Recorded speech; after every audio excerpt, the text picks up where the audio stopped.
Bonjour à toutes, bonjour à tous. Bienvenue sur Solaris, la petite chaîne dédiée au monde de l'astronomie, du cosmos et de l'ailleurs. Aujourd'hui, une vidéo consacrée à l'astrophotographie des petites galaxies avec l'origine de Célestron.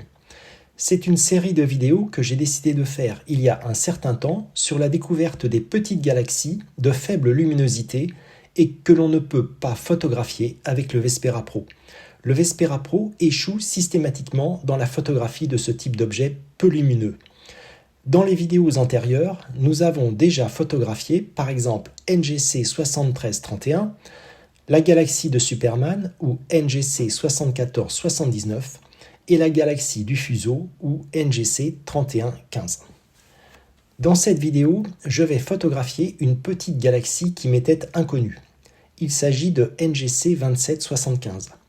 Je l'ai choisi sur le logiciel Sky Safari de l'origine en raison de sa magnitude supérieure à 10 et de sa localisation dans la constellation du Cancer, cette constellation étant bien localisée le soir de la capture.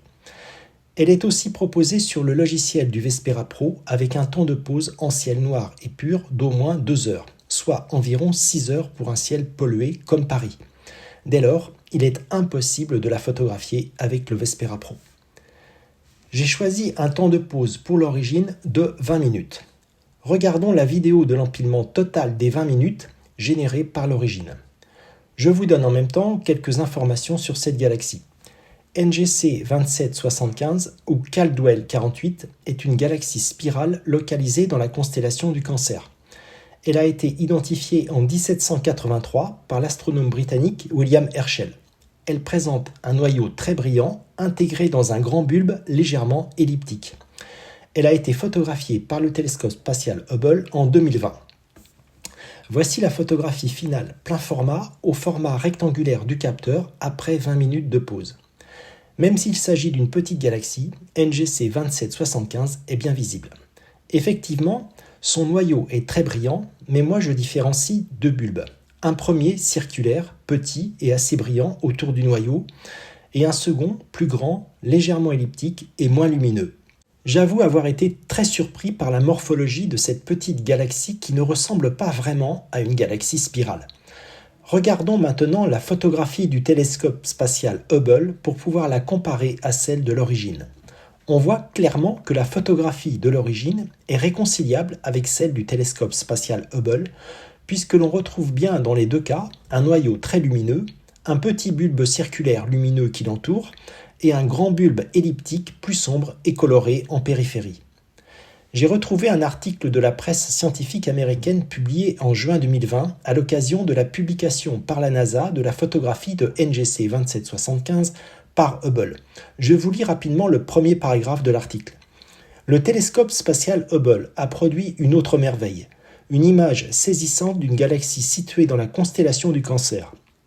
Connue sous le nom de NGC 2775, cette galaxie se trouve à 67 millions d'années-lumière de la Terre et possède des bras flous en spirale partant de son centre. Les spirales floues de la galaxie sont masquées par des nuages de gaz épars qui créent un effet floconneux. 70% des galaxies spirales sont soit floconneuses, comme NGC 2775, soit hybrides floconneuses.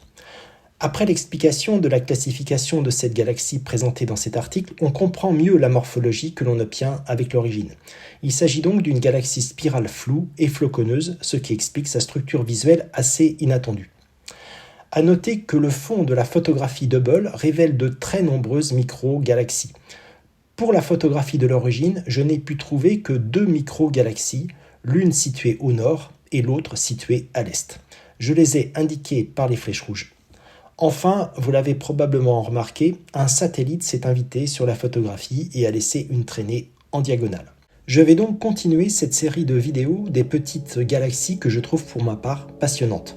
Mais j'ai décidé de l'élargir aux petites nébuleuses peu lumineuses qui ne sont pas photographiables avec le Vespera Pro.